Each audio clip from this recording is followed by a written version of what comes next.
Okay. I can see like 4 of you. So can you please nod your heads if you can see my screen? Amazing. Thank you, Elle and Demi. So welcome to our period chat. I'm so excited to have you all here. And I hope tonight I can inspire you to start an eco journey or to continue your journey or to at least tell some other people about what you learned tonight in an effort to reduce our waste on the planet. I would like to start tonight by acknowledging the traditional owners of the land on which I work and live, which is the Boonwurrung people of the Kulin Nations. I would also like to pay my respects to their elders, past, present, and emerging. And as soon as it lets me click my slide, there we go. Another disclaimer from me, I'm just a gal standing in front of all of you with 19 years of painful period experience and some dreams to make a bit of a change in this world for our environment. I am not a doctor or in any way near a medical professional at all. So everything you hear tonight is from my experience, friends' experience, and research that I've done. You guys will all have your own different experiences on your journey, but this will hopefully just start you off on your journey. So please do not take this as any sort of medical advice. Just making that very clear. I wanted to start off with some facts that really punched me in the face when I started looking into this, and also my Climates group as well found this really interesting. So over a lifetime, an average person who menstruates will have their period for a total of 8.5 years. So that sucks for us. It's also such a privilege that we get to bleed for almost a decade of our lives, which is wild. We will also dispose of somewhere between 5,000 to 15,000 used sani products in our lifetime. Majority, in fact, most of that ending up in landfill. 12,000 pads is equivalent to 120 kilos of waste going into landfill. Just to sort of give you the magnitude, because you don't really think about it at the time, but that is literally how heavy it is and how much is going straight into landfill. In Australia alone, pads and tampons are responsible for about 200,000 tonnes of waste per year. And to give you a visual, that's 400 Olympic-sized swimming pools. So I'm sure we were all just watching the Olympics. So that is so much. And then on a global scale, there is over 45 billion pads used each year, which results in 3.2 kilos of landfill. And I could not find a comparison to how much that is a crap ton of swimming pools. So people with a better visual mind can imagine that, but that is just a huge amount of landfill. Another interesting point is that on average, people will spend just under 10K across a lifetime on menstruation products. Obviously, we're buying it every month or so, and at the time you don't really think about it, but it definitely all adds up, not only for the planet, but for your wallet as well. This also blew my mind, the environmental impact of some of these, because as I was doing this research, I kind of realized, and especially growing up when there weren't really other eco options, you don't think about it because these products are just a necessity, a part of our lives. You have to have them. But one pad has the same amount of plastic as 4 plastic bags, which is insane. We obviously know Coles and Woolies have made the great decision to ban plastic bags. Yet let's just walk down the aisle and then there's 4 of them in each and in every individual pad. Applicators have been found on the deepest part of the ocean floor, which is a bit grim. And synthetic pads and tampons can take around 500 to 800 years to biodegrade.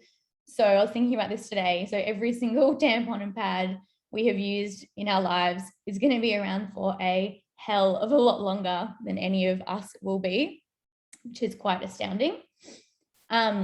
And this was also an interesting point my Climates group was talking about, sort of not just thinking about the one physical product of a pad or a tampon, but thinking about the entire supply chain of this industry, obviously that goes from making the products, which might have harmful chemicals involved in it and multiple different ways to affect the environment there, but also then the freight, maybe it's coming from China all the way to Australia, maybe it's coming from Europe.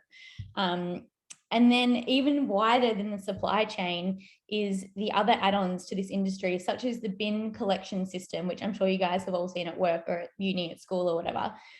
We need to make the bins. We need to clean the bins like every week. We need to collect the bins, which is people and trucks on the roads. So there is just so much of a ripple effect, which I, for one, had not thought about until I kind of really did a deep dive into this. So I just encourage you to think about sort of the wider implications of supply chain in the feminine hygiene industry, but also in everything. It's just kind of good to have that lens on at all times. So why? I want to talk about why this is such a tricky topic and why creating behavior change can be quite hard. I'm going to do a bit of a TED talk here, so bear with me. Hopefully it will be worth it. So one is shame. I'm sure you guys have all felt this, but unfortunately for thousands of years, or really since the beginning of time, women and people who menstruate have been shamed about their periods. We've been shunned and humiliated and made to feel dirty about it when it could not be a more natural process. Because of this shame, I feel like it has led us to believe we have to be secret and discreet and private about our periods and about our femme hygiene products. I'm sure I'm not the only one who has stuffed a tampon up my sleeve or in my bra and like scuttled to the bathroom at work, or even just like quickly popped into the supermarket, grabbed something off the shelf rather than actually having a look around what's there. Yeah, so because of that need to be discreet and the obsession to be secret and kind of pretend like we don't ever have periods, this has sort of led the marketing of these companies to bring out discreet packaging, which has been great to service our needs and to hide our shame, but not so great for the environment. That sort of resulted in, you know, individual tampons being wrapped in plastic, individual pads being wrapped in plastic, teeny tiny pouches, bags, like a whole product array just to service the needs of this shame, which is all just adding up to more landfill and more waste, which is obviously the huge issue that I'm talking about tonight. I think also this shame kind of plays into the fact that women are less likely to spend time educating and researching and talking to each other about what our options are and what the more sustainable options are. As I mentioned before, I think I'm probably not the only one who in my life has run into the supermarket, quickly grabbed the first box that you've seen and then literally scuttled out of the tampon and pad aisle. It should be a space that is safe for us to do the research and have the conversations. But I think the way that we're going at the moment, we're not really set up for that. The shame has looked different across different periods of time, you know, back to like the 1800s where women were literally locked away when they had their periods because they were thought of dirty, to now I think the shame looks a little bit different. But I was even reminiscing about like in year 6 when our teacher took us aside to talk about what to do if we got our period on year 6 camp, and it was like this big hush hush conversation where the teacher's like, if the boys ask at lunch what we're talking about, tell them it's a secret that only the girls can know. And at the time you're like, yeah, sick. And then today I was like, that's kind of messed up, when we could all be having a really open conversation that would educate everyone from all walks of life from the start and not have a stigma or shame around our periods. So I would love to work towards a world where I can say to my male boss, hey mate, I've got horrendous cramps today, so I'm not going to be totally on, instead of lying and saying I've got a head cold or something like that. So I think at the end of the day, everyone on this earth has been born and grown from a woman, and that is only possible because of our periods. So we should really be proud of them and celebrate them. And it's easy. We just do what we're doing now. We are having an open conversation about it. So one takeaway for tonight is to start talking about our periods and embrace them. The other reason to why is technology and the boom of plastic.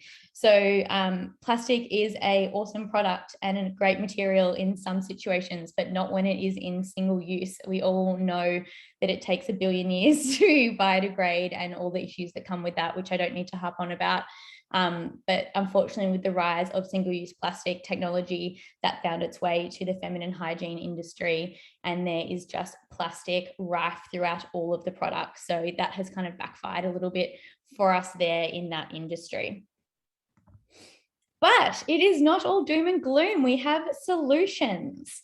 So one is eco products, which myself, Mel and Stacey are about to talk to you about in detail about what they are and how to use them. And the other thing to combat the shame is what I was just talking about, which is to start conversations and to normalize periods. So both are things that hopefully after this talk, you guys will feel inspired to do, and I won't be able to shut you up about your periods. So let us get into the juicy stuff, which is about our eco products. I'm handing over to Stacey to talk about period undies. If you are still here, Stacey, because I can't see you. Hello. Yay, solutions. So the first one that we're going to start with as solution number 1 and a good entry level is period undies. So period undies can absorb up to 1 to 2 tampons worth of fluid. Most of them are made from organic cotton, so they're soft, super breathable, and also leak-proof. Perfect for overnight. So as Sal said before, one kind of pad is worth 4 plastic bags. So if you're using a pad just for, at night time when you're having your period over 6 nights, that's 4 plastic bags each night. So that's totaled up. That's 24 plastic bags for those 6 days that you could be diverting from landfill. And over the course of the year, over those 12 months, that's nearly 288 plastic bags that is ending up in landfill. So this is a super, super easy solution. Some brands that we love at Climates that we've all discussed is Modibody. They're a really great full brief. Tom's as well is another really good solution, and they're available in your supermarket. So check them out here next time. As Sal kind of mentioned, the amount that we spend on sanitary products over our lifetime is about $10,000. I think one pair of Tom's is around $30, which equivalents to probably like 3 packets of tampons or pads. So you're kind of already going to be making a saving from that one purchase really, really soon. Another one is Bonds. You might have seen all their campaigns on TikTok at the moment. They're so good, and I feel like they're really doing a great job in breaking down those stigmas. So here's a quick first solution. Our second solution, if you do prefer kind of those traditional pads, change slides, Sal. I'm really trying to. Oh, it's frozen on me. There we go. So another solution, if you do like your traditional kind of pads, is reusable pads. And I actually just had these arrive today. So these ones are bee-free, intimate apparel. They're available at the Iconic. They come in a really cute, compact little bag. So if you did want to take them away with you, really cute little design, and they're super, super easy to use. Essentially, they just have 2 little buttons that you just clip onto your undies. Super easy. Same as the period undies. So easy to wash as well. I think that's the main deterrent people think about. Literally just wear them at night when you're having a shower, chuck them in the shower, rinse them in the laundry, and then in your wash, and you'll be able to use them over and over again. So these ones, same as our period undies, have leak-proof design, washable, reusable, as I just mentioned, reduces those costs, and most importantly, diverse all that waste away from landfill. But to sell you more on these products, I'll now pass you on to Mel, who's going to give you a couple of recommendations on ones that she likes to use. Thank you so much, Stacey, and hello, everyone. I just thought I would show you my knickers that I love, my Modibody, and yes, they are the granny panty kind. I don't know if you can see that. Because when you have your period, you do not want to be wearing a G-string. I mean, maybe you do, and that's up to you if you like that, but I want the full brief, up to the boobs comfort. I want everything tucked in. And so my Modi bodies are my best friend when I have my period. However, during the day, I'm a total cup convert now, so which Sal will talk us through after this. But at nighttime, I cannot recommend these more. They're so comfortable. Yeah, just once you're done, obviously take them off, give them a rinse, pop them in the laundry, and they're ready to go again. I would like to say, just as a disclaimer as well, and maybe to kind of make people feel a little bit better, I went camping recently and I used tampons.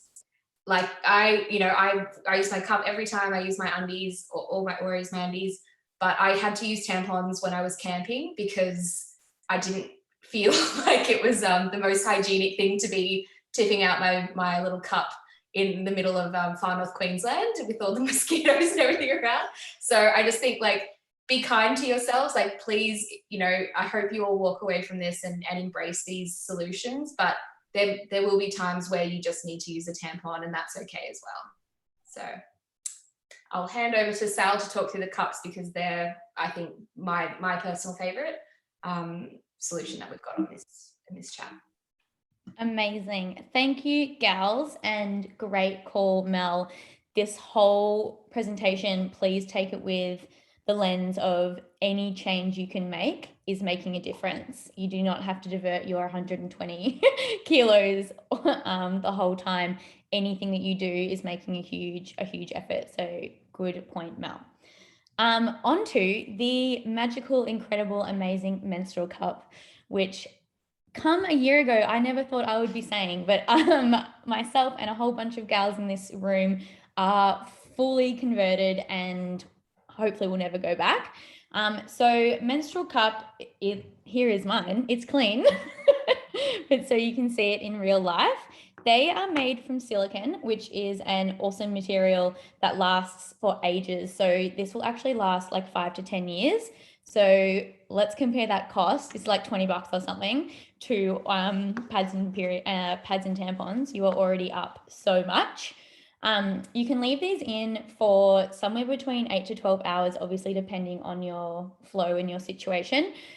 You can use them overnight really comfortably. I myself have never been a fan of wearing tampons overnight. I don't know why, but I can totally wear these overnight and it is super comfy.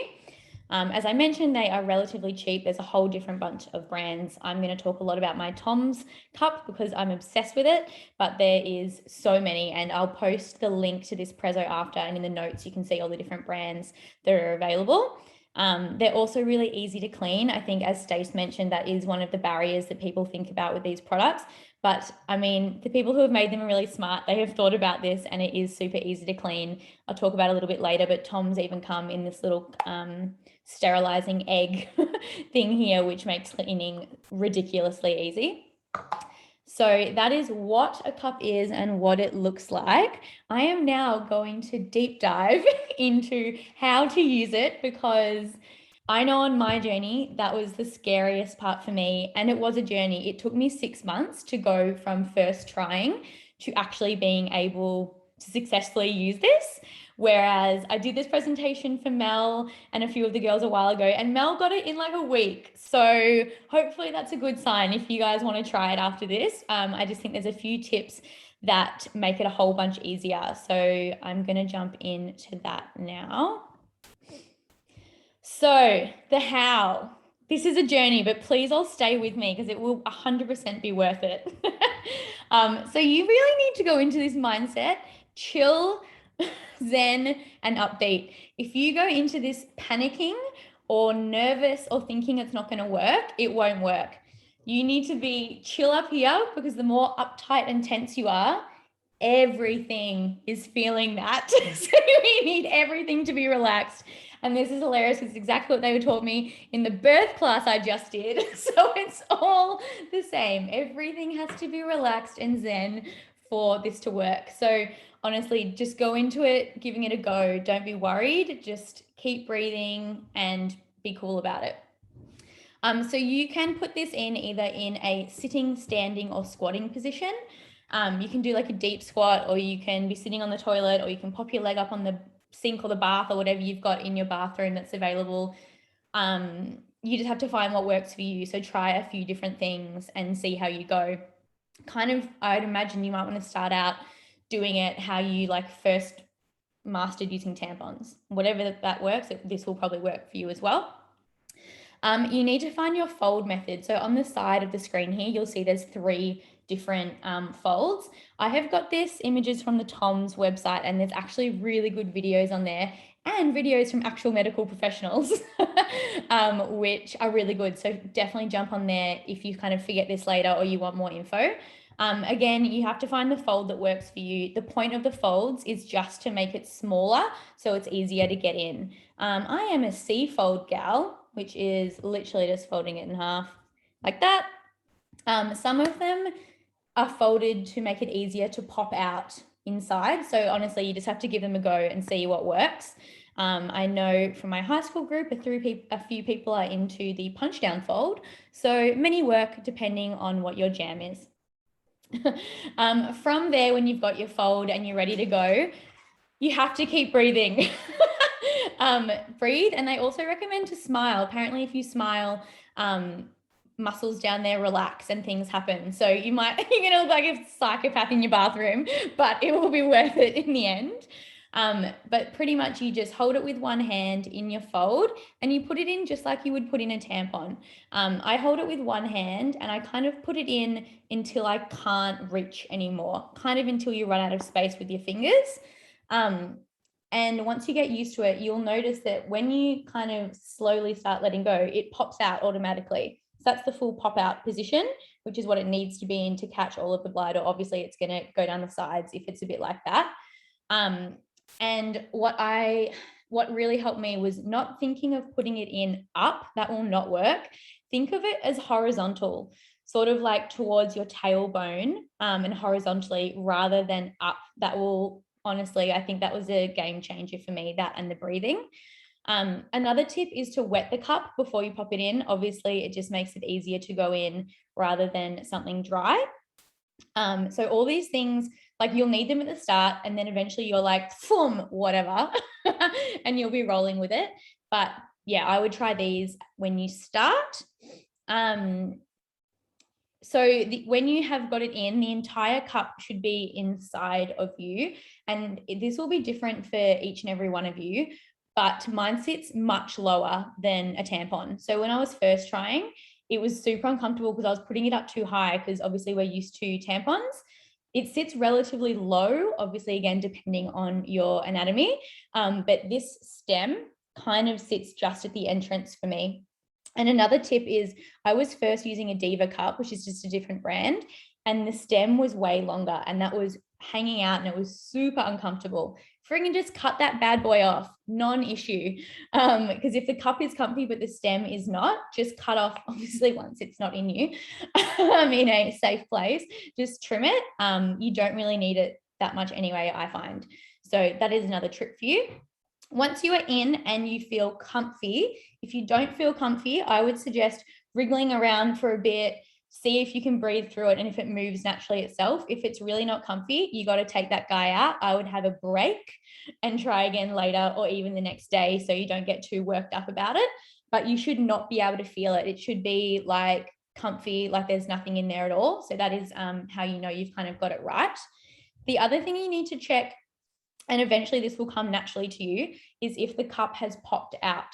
So as I said before, that's like the full pop position. There is times where maybe the fold has like not popped out or there's a bit of a wrinkle in it. That will be an issue for leaking because obviously the liquid will go on the outside, not on the inside. To do that, it's super easy. You can do a few things, but I just run my finger up to the top of the rim and kind of circle all the way around, and you can feel that it feels like that. The other thing you can do is give the string thing a bit of a tug very gently. And if it's kind of suctioned in there, it's popped and you're good. If you can pull it out a bit, then it probably isn't popped. So you need to pop it. Again, you can pop it by moving around or doing feeling around the rim. The other thing you can do is pop your finger up to the side and push against your vagina wall, and that gives a bit of space for the cup to naturally pop out itself. But again, just be zen. it's just you. It's a chill time. You'll work it out. It's totally fine. Literally in my 6 months of trial, I was stuck in the shower one time for like 45 minutes. I could not get this bad boy out, but I was panic stations. But once you just calm the F down, it's fine. So honestly, I think that's my main takeaway is just to remain calm and keep breathing. The other thing which I got from the Tom's website, which helps with the not panicking situation, is that it physically is impossible for this to get lost or stuck inside of you.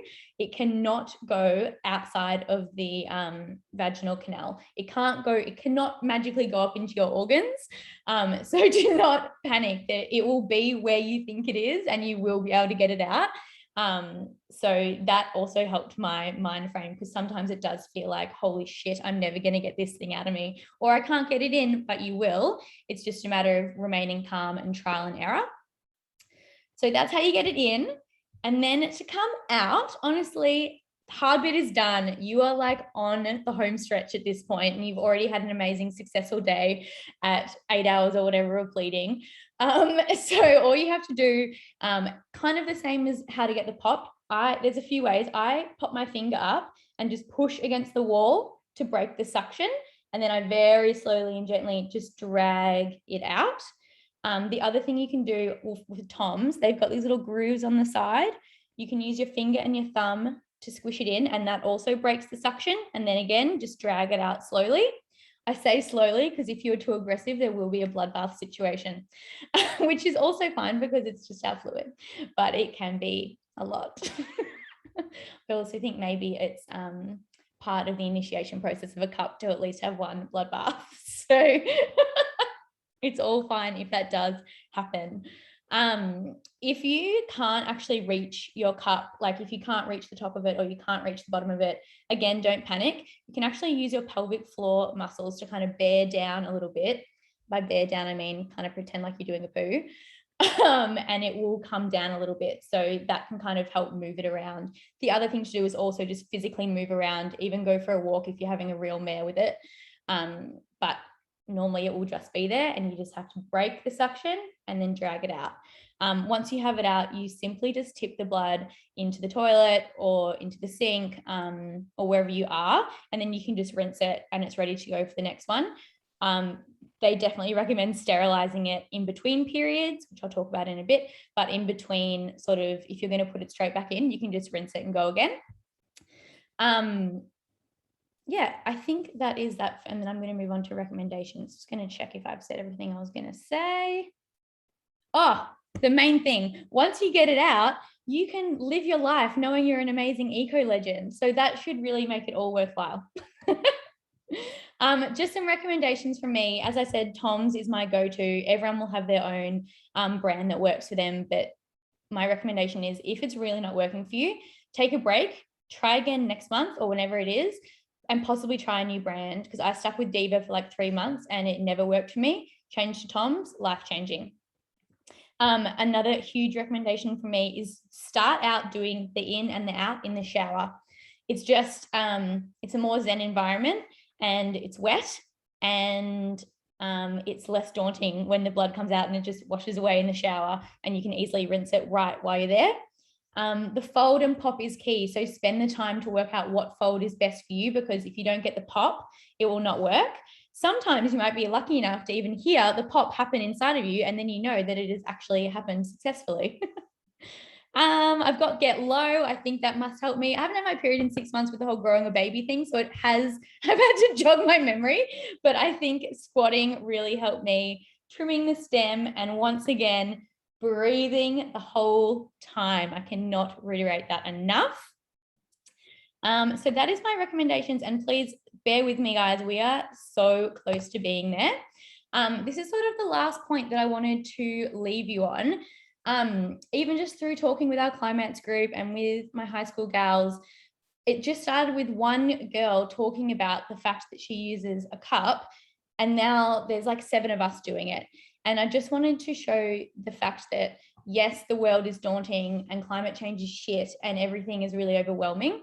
This is actually something that you have the power to do as an individual, which has an amazing effect on the environment. You can see here, as we mentioned, just you using eco products. And as Mel said, it doesn't have to be all the time, just as much as you can will make a huge effort. I'm saving a giant panda worth of landfill every year that I don't do this.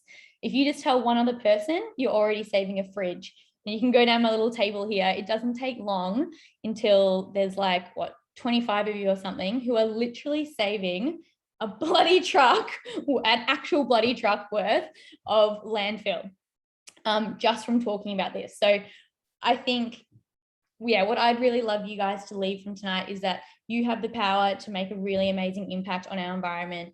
And it is pretty easy to do. And all you need to do is give these a go, whatever method works for you, whenever it works, and talk to people about it, spread the word. I know there's nothing better than having a good chat about your period. So I encourage you to do that.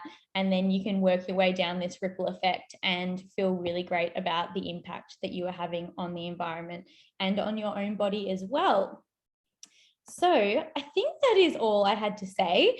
Thank you so much for coming. I'm just going to stop sharing my screen so I can actually see you guys. If you have to run off, that is totally fine.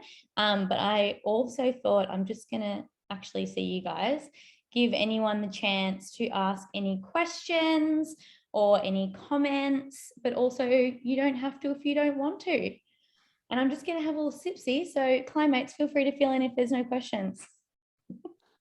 Well done, Sal. So good. So Thanks, Sal. So good. Thanks, girls. So many fun people here. Hello, everyone. Hello. So good. Jessie, are you here? Yes, I am. I just appeared. Sorry, I'm late, everybody. New Zealand's just gone into lockdown. And it's Good luck with madness. you. I was just going to say, if you wanted to share anything of your experience as well as a fellow climate. Oh, yes. So I got onto using my cup probably a year and a half ago now. But my first time I tried it was actually about 3.5 years ago where I bought it and tried it once, put it up far too high, I realize now, and was like, holy shit, what is happening? Was picturing myself having to go to the emergency room to have plastic removed from my hoo-ha and realized that I've actually had it up too high. So it sits a lot lower than you'd think because I just went on and shoved it up without reading the instructions, like where I would usually place a tampon, but it sits a lot lower than that. And the other thing, I think I originally thought it had to go up so high because the little stem was so long and it just like felt all like uncomfortable and like dangly between my legs. And so I ended up trimming that. I've completely trimmed off my stem now and it sits perfectly and I don't feel it at all. And I just love it. Like there's no, I don't know, even just around summertime as well, you don't have to worry about like a waterlogged tampon and like changing all that kind of stuff. Yeah, when you travel, you don't have to worry about like where the next like sanitary bin is because it's all just so contained. Yeah, so I just keep mine in my backpack with me all the time. Jessie, can I ask that? So I've only been using mine the last few months, obviously winter. I haven't been swimming with it in. Yeah. Can you swim? You can totally swim. It's like totally sectioned off. Yeah. So good. Nothing kind of comes up. I think the cup kind of creates just this like water barrier. So yeah, previously when you'd like get the end bit of the tampon like a little bit soggy sometimes and have to like, especially if you're like at the beach all day, you'd have to like put tampon in, go for a swim, change tampon, new tampon, go for a swim, change tampon to avoid that like uncomfortable soggy feeling. Yeah, it's amazing. And there was also a question in the chat as well about how long you can leave it in for. I'm not a doctor, but I leave mine, I haven't died yet, and I leave mine in for like 12 hours, all good. And I will have a shower in the morning, change it just like straight down the shower, pop it back up, and then I'll either just, depending on the mood, I'll either have a shower in the evening to change it again, or I'll just, do it when I'm going to the toilet. But it just feels so much more chill than tampons because you're not really worried about how it's going to like soak through and if you're going to get any, I don't know, leakage, because I've never had a leak with a cup. since. I think it would depend on your like the heaviness of your flow. Yeah. So it's kind of a little bit of trial and error at the start. So maybe start with like 6 hours, take it out. You'll be astounded at how little fluid is in there. Well, that's what I found anyway, compared to what it looks like in a pad or a tampon. But yeah, I'm the same as Jessie. I can leave it in for like 10 hours because that's how much I sleep at the moment. And it's totally fine. So, but yeah, give it a go. Obviously, if you have a really heavy flow, and if you do fill the cup, there is possibility that it will leak, but just see how you go. Yeah. Oh, Pavel, you've got a little hand up. I do. I do. Hi. It's good to see everybody. It's been a while. I know. I was just like great presentation. Thank you. I feel very, very empowered. And I've used the undies, but not, I was, cup curious, or however you want to put it. In terms of like public toilets, like I get that you can keep it in for a long time. I don't think I've ever seen anyone, and it probably ties into the shame aspect, ever seen one, someone kind of empty out in a public bathroom. And I'm not sure how I would respond to that either. Totally. I'll work on it. What's the vibe with public toilets? It's a really good point that I have been thinking about as well. You actually, you can take this out, empty it, and you don't actually have to rinse it to then put it back up again. So I think if you were in like a situation where you're in a public toilet and you don't want to go rinse it in the sink, which there probably is some shame, but it's also probably just a bit gross in front of other people. Not sure. If you're down for it, go for it. But you can just empty it and then you can go straight back in again if you're comfortable to do that. I guess the other option would be, depending on what brand you have, you could put your dirty cup back into like this egg guy and use a tampon or another cup if you had it. That would just take a lot of pre-planning, but happy if anyone else has thoughts on that. Thanks, Elle. Can I just say on that though, because when I started, which is not that long ago, I thought it was like a tampon. You couldn't, or it would probably be nicer or easier to take it out and change it when you go to the toilet, but you don't need to. Like, you just leave it in all day. You just don't have to think about it. You don't have to change it during the day. Like, I can't think of a situation that I'd actually have to change it in a public toilet. Yeah, true. I think it's so much easier. Fabulous. Thank you. And really good point Kate just made in the chat, to recommend using the period undies with the cup for the first few goes, because in case you don't get that pop and you do have a leak, having the undies obviously is just that extra protection. So that's a really great point, Kate. There are some grim times down there, especially in the first few days, as my code red really likes to make an appearance. Quite an extrovert. So anyway, period undies for the win. Amazing. Anyone have any other questions? Oh, Steph, you're saying something about tissue paper. Yeah. Oh, God, that's a good idea. So you said if you're in a public toilet, you can also use tissue paper or toilet paper to give it a bit of a cleany clean. That's innovation. Nice and private. Thanks, Al. Design thinking. We didn't know you could raise your hand on Zoom. This is wonderful. Yeah. I have a question about period undies. So obviously you put them on, and then you bleed into them throughout the day. So obviously I imagine it's, maybe because like of research I've done, but what I'm thinking in my head is like, are you sitting in your own blood, or does it kind of absorb down, or what does it feel like is maybe my question. Do you want me to show? So like on the bottom, this is going to be really hard because they're black, but like it's like a pad, like it's not like a normal undies. So where the top part is like normal undies, and then the bit that is hugging it is thicker, and it is like this more absorbent fabric there. So no, I imagine, I haven't used pads in years, but I imagine it's similar to like a panty liner kind of deal.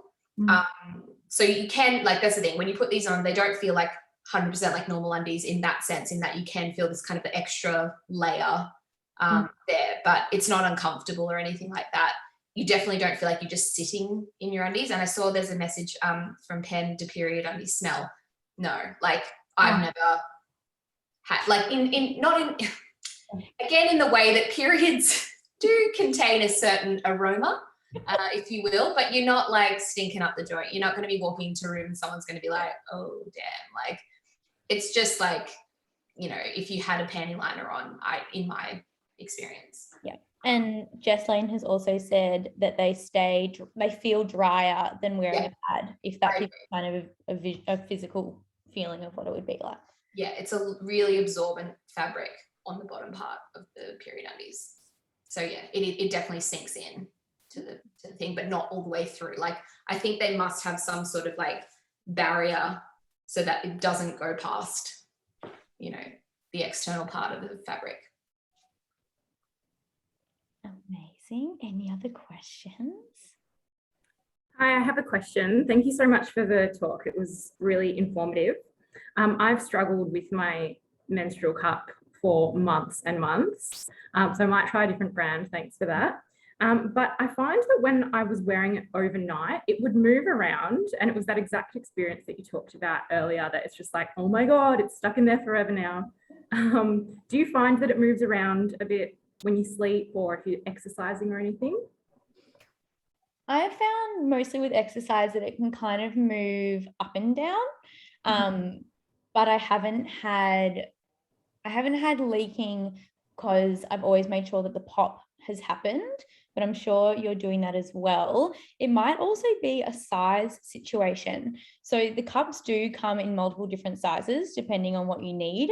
So possibly you could go up or down a size as well. You could try that.